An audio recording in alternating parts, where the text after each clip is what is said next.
Welcome everyone to our 2021 Christmas Q&A special. I think we can call it a special. Yeah, I think so. Why not? And we hope everyone is having a happy holiday season. Wishing you all a Merry Christmas and a Happy New Year. And a better 2022. Although really 2021 wasn't a bad year for us. Bad. I think we had a pretty good year with a lot of wrenching. That's right. Maybe more wrenching than we had originally had envisioned. And of course, thank you to all of you who have supported us through the year by watching our videos, Patreon, buying merch, entering the Power JDM contest. We certainly do appreciate all of that stuff. It goes a long way, and it makes our jobs so much easier to see all of the positive comments that you guys do provide. It is tough. YouTube is a tough game, and sometimes we do feel the burnout happen, right? Yeah, for sure. I think it's been, man, the last 6 months have been hard. I mean, you've been working at an incredible pace. Yeah. And I don't know how you've done it, but he does finally have a head cold. We don't have COVID. We're all good, which is just the common cold, but it's that time of year. Yeah, so in any case, let's not talk about germs anymore. Yeah, let's talk about cool, positive things. Fun things that you guys want to know more about. And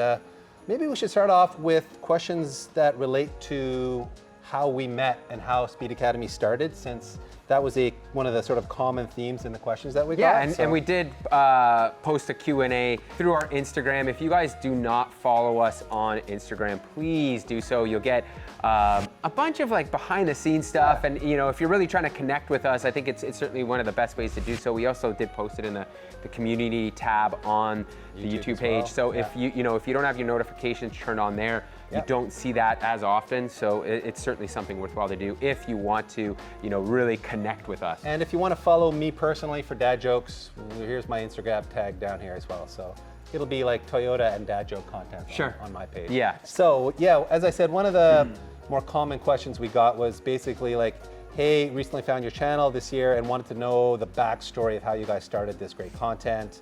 How did you guys meet and where did you learn your skills? Dave and I met at Modified Magazine, so in 2004? We'll just say mid 2000s. Yeah. Magazines were all the rage.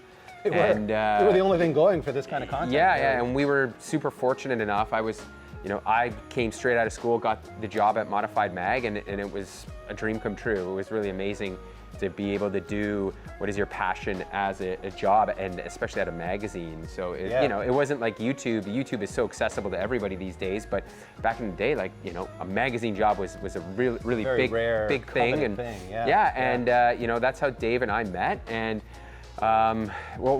we had a great run. We did. Let's just say that the magazine thing was amazing. It was, I think, one of the coolest jobs that I've ever had and will have in my entire lifetime. It was certainly the halo of modified tuning cars. And in 2014, it kind of, I think late 2013. Yeah, the doors were shuttering. Yeah, I think things started officially shuttering. I think 2012 things started to look pretty on the way down. sketchy, Yeah, and then 2014 hit, and they shuttered and closed the magazine.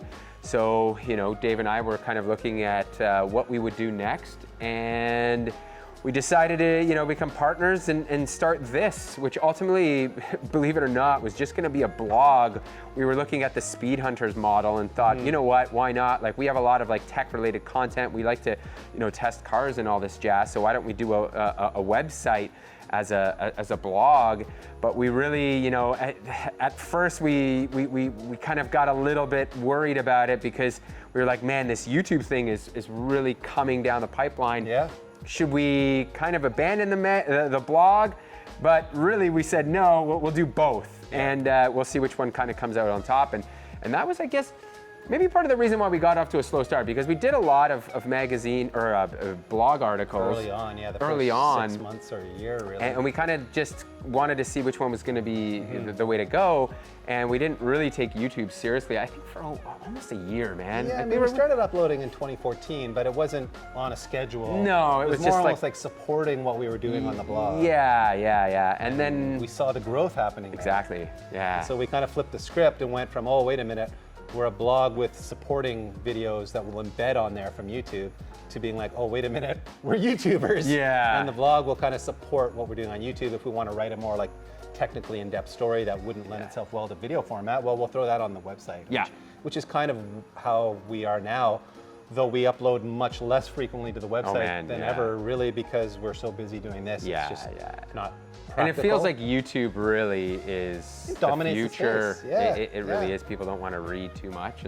And you know what? I personally, I was always a big reader. I always loved car magazines. I still read a lot of books, but if I'm going to consume automotive content, it's on YouTube or occasionally maybe on Amazon Prime if Grand Tour uploads something. Right, like that. But like 99% of the automotive content I consume now is on YouTube because that's where all the good stuff is. Exactly. So I think we're on the right platform, and I think we're you know, luckily we found it just in time to kind of like grow this thing into being a viable business. Because if we were trying to do what we've done now, man, it would not be easy. Yeah, especially the kind of content we're creating. Like, I feel our content is a bit more mature. It's a bit more in-depth. That's why, for example, you know, you see a video of us putting together that RB engine and it lasts 4 episodes because really we are filming as we go, and to upload 2 videos a week, there's no other way to do it. We would have to, you know, say, all right, well, we're taking a 3-week hiatus. We're gonna build this engine, and then we're gonna have 1 episode that comes out, you know, that might be 40 minutes long or 20 minutes long or whatever we deem is necessary to show you, you know, from beginning to end. And because we don't feel like that's a good service to you guys, we feel, you know, 2 videos a week is the way to go. That's why you kind of, you know, get these segments of stuff happening, and it might not always be the most exciting, but I feel like we're giving you guys enough info every time. You're following along the real struggles of what it is to build these engines and build these cars, right? Yeah, it is a balancing act, I think, between trying to keep the content entertaining versus going super in depth and maybe putting half the audience to sleep with it. Yeah. It's a juggling act. So that's kind of our backstory. We should answer, like, are we mechanics by trade? Like, no, I actually went to school for film production. So, you know, I've got a degree in that, and, you know, cars were just always my passion. So mechanic-wise, I always tinkered with automobiles. I wasn't formally taught in any other way. So I mean, a lot of mechanics, I think, start off that way. Yeah. And I'm the same. I mean, I grew up with a car dad, so I was always around cars being tinkered on as a kid.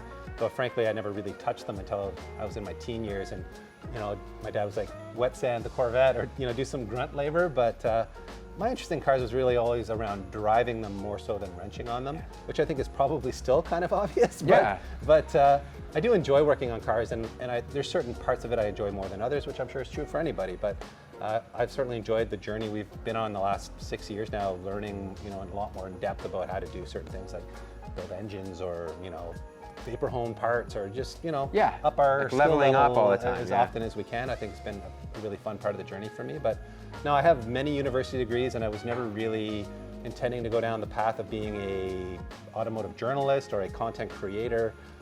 But I was racing, and through that hobby started to write for some local magazines, motorsports magazines basically, and then started to branch out a bit from there and write for like Grassroots magazine, like Grassroots Motorsports magazine, and so on. And while I was still in school, I got an offer to go and work at Modified magazine, and I thought, you know what, this will be a nice change of pace to do something that I really love as a hobby and see if I can make it a career. And that was 15 or 16 years ago. So it's crazy, time flies. Yeah, time does fly. So there was one funny question here about, people were asking about, are we really thinking about moving to the States from Canada? And somebody spelled Canada with a K, which I assume is a communist reference because we've been locked down so much here. But no, I don't think we're serious about it. I mean, obviously it's fun to fantasize when winter arrives about moving somewhere warm. So, you know, it'd be fun to have like a winter compound in Texas or Florida or California or Arizona or New Zealand, where it's their summer. They're in the southern hemisphere, everyone, so it's summer there. How cool would it be to like go and work with the HB Academy guys in their summer and our winter for 6 months, and then come back here in the summer? I mean, that'd be pretty awesome. And truth be told, if we were 2 single dudes, you know, it would be a much more feasible thing to do, or relocate and all that stuff. But you know, once you have established and you've got roots and families, it's not a simple thing. It's not saying it can't be done. But you know, there are 2 of us, and to try to move 2 families would be quite a monumental task. So no, I'm really in no position to move it, and frankly, nor would I really want to. I love Canada. I love where we live. I even love Hamilton, strangely enough. It's an endearing city. I've been here a long time. I've been in Hamilton for over 20 years. So, you know, I think we're both proud Canadians. So Canadians, don't get angry, but I think you can relate to the fact that when it gets cold like this, it is fun to fantasize of course it is. Moving somewhere. The dream. I lived in California for 5 years, almost right? 5 years, yeah, so I got a taste of it, Yeah. and it certainly, you know, spoils you It does. in a very big way, but, you know, like everywhere, it also has its drawbacks, and, Yep. you know, the congestion and like trying to modify cars these days is an absolute nightmare down there, so. Yes, so no, we're not really moving, but it's that time of year for us to joke around about it. So one of the funnier questions that somebody asked was, have you and I ever had like a serious falling out, like badly? Like if we ever had like a blowout fight or anything like that?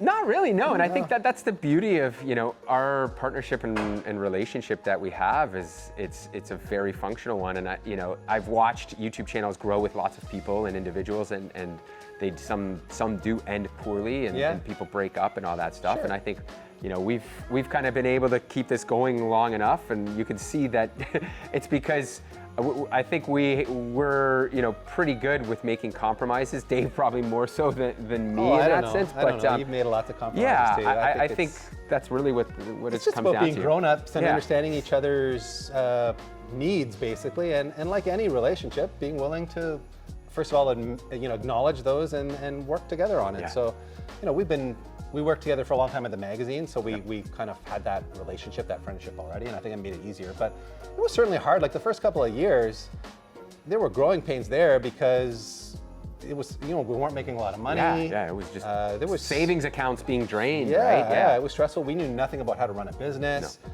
You know, the accounting was a mess. The whole thing was difficult, but over time we've sorted it out, and I think we've got a kind of a good rhythm and balance now where, you know, Pete does all the work and I show up to the shop and help out when I can, and that's how it goes, everyone. So it works well. So far, no blowout fights. That's right. We've never needed to call 911 while at the shop, and let's hope we can keep it that way. So one of the more ironic questions, I guess you could say, is have you guys ever entertained the idea of a second channel, something that you might be able to cover more in-depth tech on, more, you know, in-depth wrenching, that kind of thing? And that's such a good idea that we should point out to you that we do have a second channel called Speed Academy Plus, where we've tried to post that very type of content, basically more in-depth tech type stuff.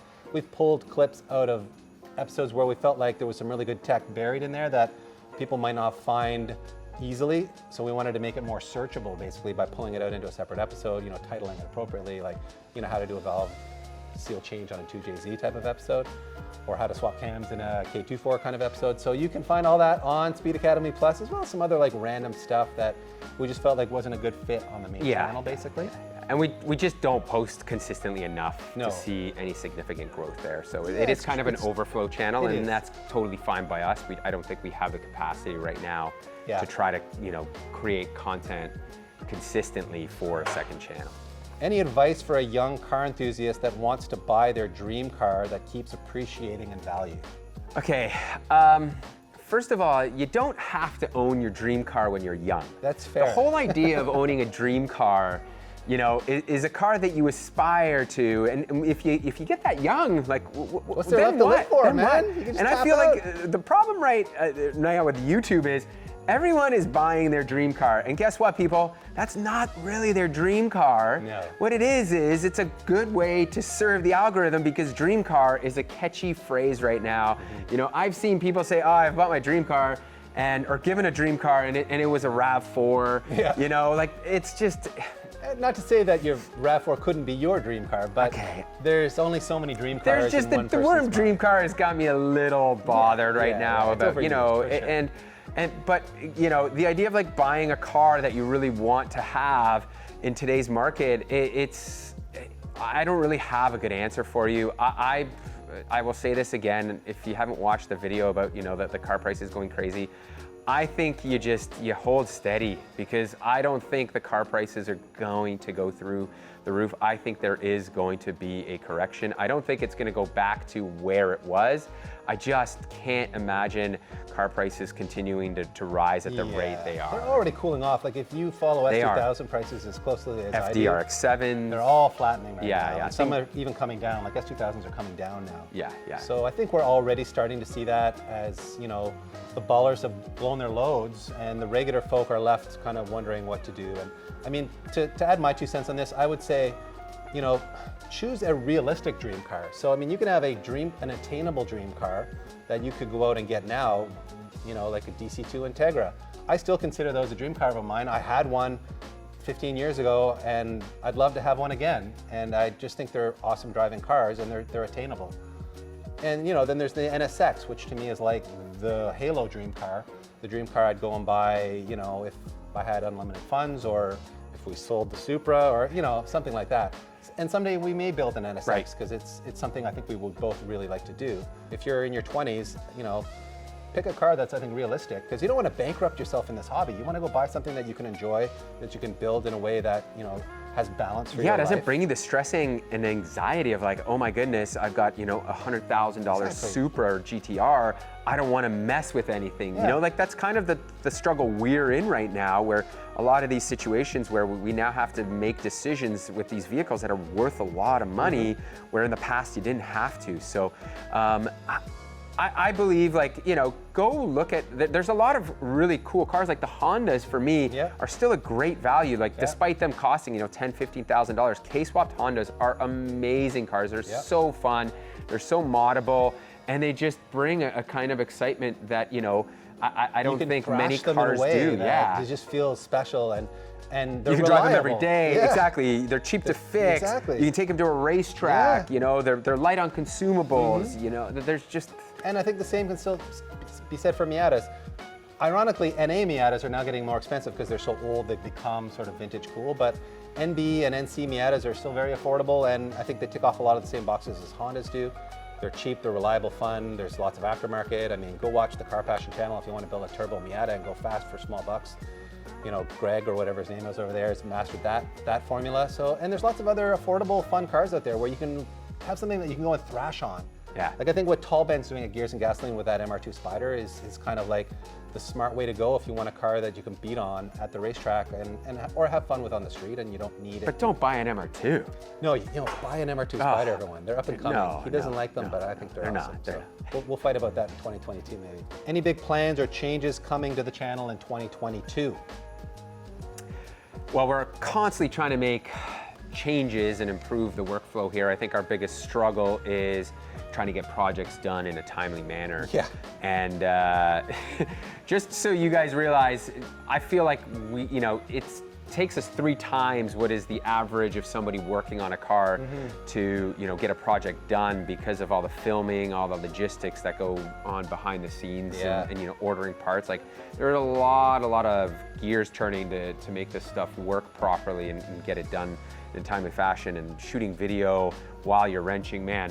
It just takes up so much time, and you know, we've mentioned it a million times before, we're not experts on a lot of these cars, so it adds that time aspect. So we're kind of learning as we go. Yeah, we're just trying to like simplify things and speed things up in the future. So, you know, instead of having a 25-part video series, we want to get it down to like I think 10 is a good magic number for episodes where you can kind of like digest all the content at a quick enough pace. And in doing so, we're just going to try to get rid of this kind of stuff where you remove an engine, you know, rebuild it, refresh everything, and then put it back together. Even though for us, it's satisfying, it's certainly leveled up our builds in that sense, but from a views perspective, it doesn't necessarily translate well. We find people want to watch, you know, the exterior stuff get done, and then first starts where, and anything in between kind of like lulls in views. So I think it's a good shift to simplify things, but you know, we still want to challenge ourselves, so I think we'll probably still maybe once a year do a more involved build. We certainly have one in mind for 2022, and I think it'll come later in the year. But we do have something pretty cool planned that way, which I think will keep you like deep tech guys satisfied, and it'll challenge us in some ways that we haven't been challenged before. But we'll also have lots of like, you know, the simpler Mod My Ride stuff, as well as I think simplified main projects as kind of our goal for the year, so that we can get through them a little more quickly and not have people like asking us every week, when is this going to be over? When can we see you drive it? We want to see it at the track. You know, people are in a hurry these days. They are. They And certainly we are. want our builds to get wrapped up, I think, more quickly than we've been able to. So And I mean, we could do that too. It's just we try to build cars that can be used on the racetrack and really, you know, finish them, and that just requires so much time and effort versus just like slapping something together, shoot one video, and that's it, right? Like if we were a channel where we were just like building cars and driving them down the street, then we wouldn't really have to go to the extent that we do to make these cars run the way they do. So, yeah. Another thing we should mention, so later in the year, and you know, coming up I think in the springtime, we will be doing more track focused builds. So you can expect something of that nature to come back to the channel. Yes. You know, COVID has certainly put a big Bit of a damper on that, damper yeah. on a lot of that stuff. So we will be heading to the track in 2022. For sure we It will. will happen, yeah. And a lot of you asked too, like, are we going to be hosting lapping days again? We'd certainly like to. Yeah. So, you know, assuming the world cooperates, we'd like to do one next year. Not only for our Patreon supporters, but for anyone to come out to TMP or wherever we happen to run that event at and just have a good time and, you know, do car guy things with our car guy friends. For sure, and time permitting, you know, going to Grid Life and running a couple cars there would be amazing as well. And now on to project cars. I know some of you have been dying to hear about the Evo 6. I think that's one of the most commonly asked questions. Where is the Evo 6? I sold it for scrap. I got a really good deal and it is gone. So No, you did not. That car No. is way too cool to do that to. Of course. I and love it's- that car. and I'm it's- pumped on yeah, that thing. and it's sitting in the back corner and just awaiting its time. We have other projects, you know, like sponsored projects, for example, with Turn 14, with the Supra and GTR that we need to finish before we can kind of like even look at that stuff. Our whole goal for 2022 as well is just to kind of get through a bunch of the small little projects that we've, you know, caught up kind on of, our own yeah, stuff, that we haven't touched in a long time. And the Evo 6 is High on that list. very, very high on that list. We have an engine. We essentially just need to put everything back together and go from there. So it will happen, man, Soonish. soon. Let's just say springtime, Yeah, probably, I realistically. think it'll be done before the spring, and we can actually go and rip some laps at the track in it, Yeah. which is the goal. Another project that we get asked a lot about, obviously, is Connie. I get asked about her pretty much every day. And sorry, Tim at Industry Garage and Street Bandito channel, if you're getting, you know, spammed on that yourself. But the short story is, she's going to be done soon. I'm planning to pick her up in January. So Pete will be a daddy for time number 2. Yes. in January. Yes. So I'm trying to time There will it. be no peak time coming in January for a bit. Yes. I do have a number 2 on the way. Yeah, so. which is exciting. It is, It's, yes, and nerve-wracking. It is, and you're not going to sleep a lot. So while Pete's trying to sleep with a new baby, I'm going to make a run down to Baltimore to pick Connie up. At least that's the plan. I'll talk with Tim over the holidays about it, but Tim and I talk almost every day. He's a good friend now, and he's busily turning Industry Garage into his full-time business, so he no longer runs the family body shop. He just runs Industry Garage, which means he has a lot more time to focus on the things that he wants to focus on, including Connie. So she will get done in the next few weeks, including some cool carbon fiber stuff. I'll go pick her up. She'll come back here and probably sit for a few months until we find that gap in our schedule to put her back together again. And then we'll go do something cool with her. We've talked about a bunch of different ideas, so stay tuned for that. I don't want to give away what exactly we might do with her because it's still developing, but we have some really cool opportunities to maybe do something special with her as a finale. So that's currently the plan, and believe me, nobody's more excited than I am to get her done and just start to enjoy her as a fun, you know, car in the summer and go make cool beams noises with her. So that is the deal on Connie. We've had a surprising number of questions too about your 930 Turbo, which I didn't think people even knew about at this point. But some people still remember it, PT. It's back there. It is. It's hibernating for the winter. I don't drive it enough. No. How many times did you drive it this year? Probably like 4 or 5. Yeah. And you know, it's with our schedules being so busy, it's not a car I necessarily love to drive to and from work because it's just a lot of like highway miles. It's Not a great drive. stop and go traffic here and there. So it's not necessarily a fantastic drive. And on the weekends, I just you know, I find it hard to find time to go to a Cars and Coffee or somewhere where you would really take that car to enjoy. So it ends up being like, oh, I'm gonna run and get groceries with it here and there. And you know, most of the time I'm like, oh, well, the M5 wagon is such a better car to do that in. Yeah. So I do have plans for it. I would like to do just like a kind of refresh on the body, change it up a little bit here and there. So it's certainly on the list of things to do for 2022. But like Dave said, it's just finding a gap to put it in there. The reality of what we do here is a lot of the video series are sponsored. Yeah. And you know, those sponsorships mean a lot to us, Yeah. right? Let us feed our new families. Right, and not even that, like, you know, we have these relationships and you know, cars like that don't really have such a huge priority don't necessarily need to be done, right? Right. Like I'm super content Yeah. with letting that car sit, you know, another 6 months, a year if need Yeah. be. So Yeah, I and still mean, drive it, Tommy's it still sat for a runs. year, And, and so be it, yeah. right? So there's been questions too about your 2J M3 actually. Lots of people asking for updates on that. Yeah, same thing. That I drove that car in the fall, you drove it for a bit yeah. because right now it doesn't have AC, which is on the list. There's a couple things I really want to do, and AC is on the top of that list. I want to do a gearbox change to either a factory manual. So right now we have the SMG box, which I guess is it's a manual now, with yeah, the without the gearbox, detents. right? So it has a race shifter in it. I don't love that. I want to change that out. Or we've been toying with the idea with RS tuning. Is to put a DCT from like a newer generation M3 or M4 model with the DCT gearbox and mate that to the 2J and go back to paddles on it, which would be a super cool project, which wouldn't require a lot of effort. So that may happen. We may farm that out to RS Tuning to do a bit of that work. We'll do the mechanical work. He can figure it out. Radek there is an awesome guy. He's got that stuff, I think. He's doing it on his 350. Yeah, down to a science. So we may do that. And so you might see some updates on that as well. Yeah, that'd be very cool.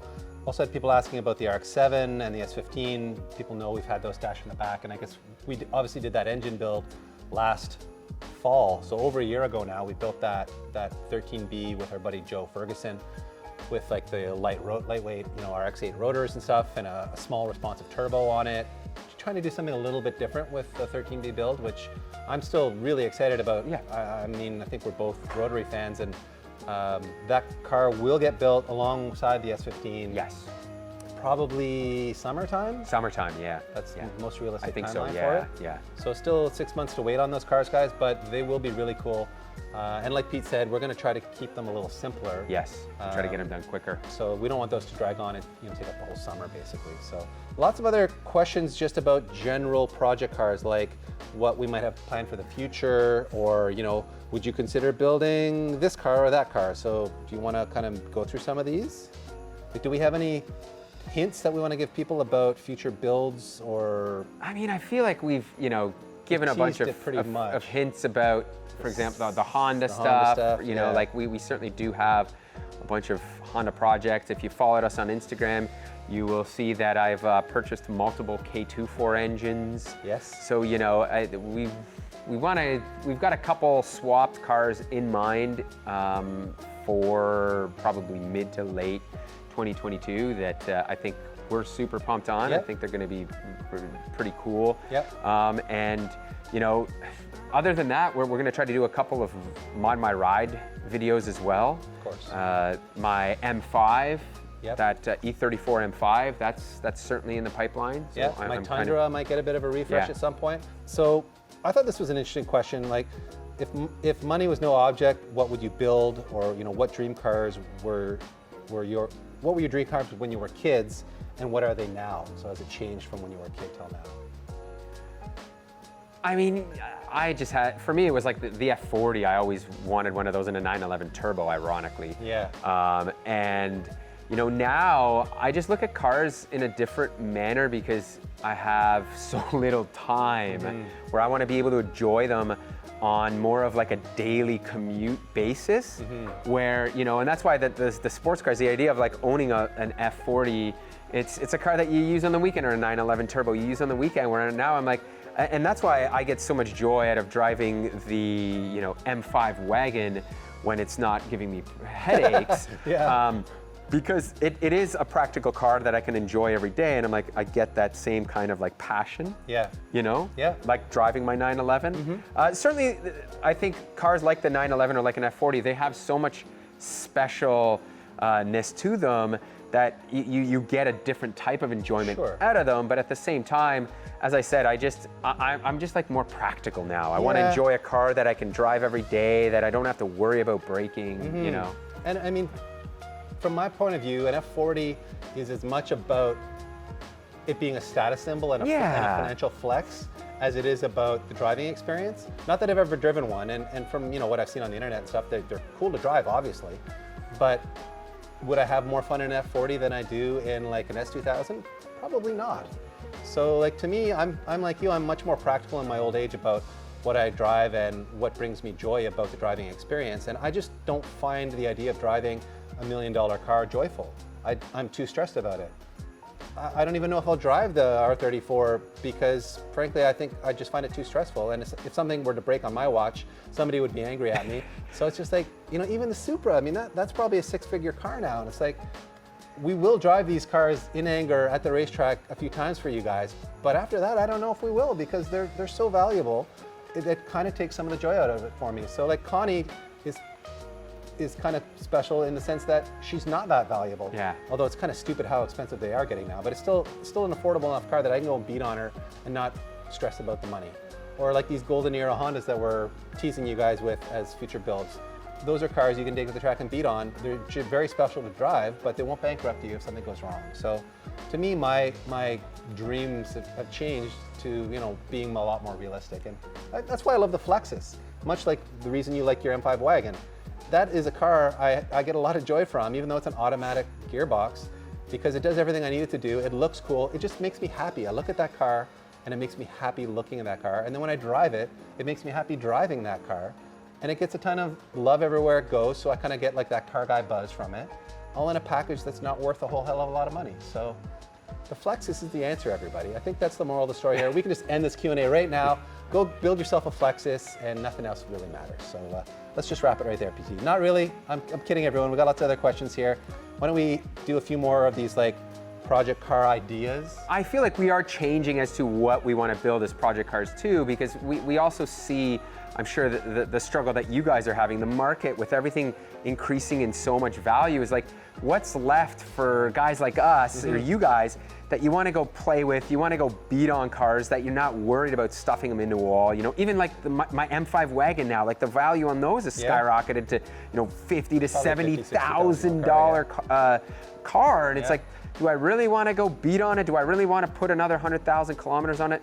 We're like, what is left? And part of me, wants to start building cars. Like I have this idea. I love the idea of building like a G35 sedan versus like an Acura TSX. Where those cars are just still bottom barrel, but they're fun cars. They come in manual. They both have really good motors. They're mod friendly. Like if we did a build off on those and in that sequence, cars much like that that don't have like the high price tag of buying in.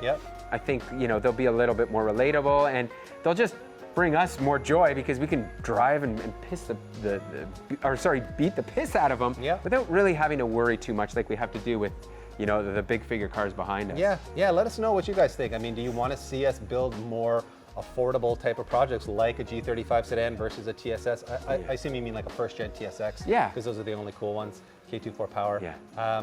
Is that a more appealing build off to you guys than the GTR and the Supra have been? And or like an NSX, like more JDM kind of like supercars kind of stuff. Because we certainly love the idea of building an NSX, but then you look at it and you're like, man, really another 6-figure car that we're gonna feel stressed about.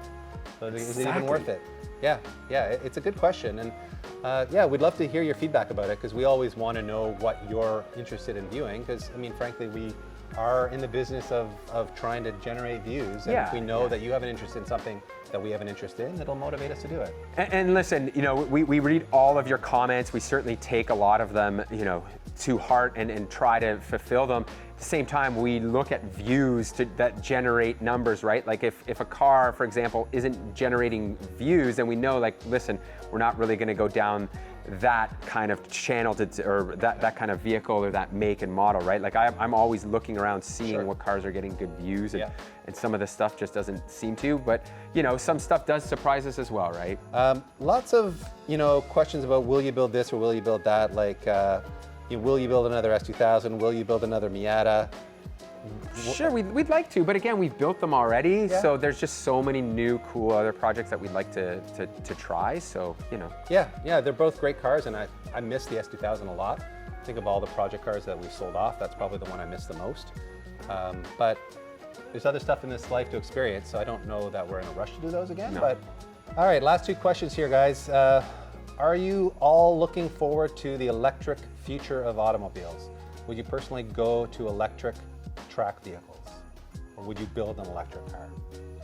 I mean, I think we're going to build an electric car, an electric track car, because I think those are super cool. I love the idea of doing something like a Honda, like an EG. Yeah. Honda Civic would be amazing, and build it as a front-wheel drive platform, which I don't think a lot of people have done. Yeah, it's true. So I think that would be super, super cool to do, because it's such a lightweight, small car. Like, those cars are already amazing at the track. Yeah. And imagine putting a motor in. Torque monster. Something like that. So it'd be super cool to try. Yeah. And it really hasn't been done yet. It's true. So I would love to do that. I mean, to me, the electric car market is coming whether you like it or not. Yep. I think there's still going to be a ton of people like us that love, you know, internal combustion engines, and I don't think I'll ever go away from that love. Yeah, electric cars are coming, and I think it'd be really an interesting and cool challenge to build one. And I think they have character of their own. Certainly not the same kind of character as an ICE engine, but the more I've experienced them, the more I've come to appreciate them. And I think it'd be a really interesting technical challenge for us to build one. Yeah. So I think it's something we'll probably do in 2023. Who knows, yeah. It's such a long process, right? Like, it's not an easy thing to do. It's, you know, engine swap material, but there's just so much other stuff. Like, we are, you know, working with Sasha at Mountain Pass, you know, he's dealing with high voltage stuff when he built this 350Z. Stuff can go wrong pretty quickly, so you certainly need to know what you're doing. You do, although there's more and more kits now that are being built that do make it a much more turnkey solution, and I think obviously in the next year or two and then or 5, we'll see more and more of that becoming prevalent. So, you know, the longer the wait, the easier it's going to get for us to do it. Yeah. And frankly, I think 2022 is kind of book solid already. So don't expect one next year, guys, but maybe the year after. Sure. I guess is maybe the short answer on that. And last question, do you guys have any interest in checking out the new BRZ or GR86? And of course we do. Sure, yeah. I mean, that's an enthusiast car. 100%. We love the first gen FRS 86 BRZ. True driver's car, one of the best handling cars ever made, and one of the best bargains to this day that you can buy right now. Exactly. Like, they're still pretty cheap. Yeah, you can go buy a 2013 BRZ or FRS for like 10 grand right now, and have an absolute ball doing it with, you know, huge aftermarket support. And yes, that car has some flaws and some weak points to it, but everything that we've seen from the automotive press suggests that the new GR86 has worked out all of the kinks. I mean, go watch Jason Camisa's review on Haggerty's YouTube channel. Yeah, that was a good one. My God, first of all, the reviews he's doing over there are phenomenal. Like, go and watch everything he does over there because it's amazing content. But his review of the GR86 really, I think, spells out why it's such a good car and how it solved all of the problems that the first car had. And, you know, it's still... Which is rare to see for a company to do. It is. It's really impressive that they pretty much answered all of the questions that enthusiasts had about, like, why didn't you do this and this? Well, they've done all of that. Yeah, man, I'd love to get our hands on one. I'm pretty sure you will see us get our hands on one next year and do plenty of track content with it because we did so much of it with the first gen car. I know some of you will be interested to hear our impressions of it because we had so much experience with the first gen car. So I think that's it, PT. I think we made it through the list here. That was a long one. That was a long one. So for those of you that did stick around to the end here, thank you so much. And as always, we certainly appreciate you guys watching, and we can't wait to start 2022 off. Yeah, with no germs and cool projects. That's right. Talking about Hoonigan, what I would love to do is go buy cars overseas like they No did. kidding, You know, like right? that adventure That that is a they badass had. trip. That would be super cool. You know, fly over to Germany, buy a couple cars, rip some laps on the Nürburgring, and ship them home and then build them. Right? That would be super Or cool. do the same So- in Japan.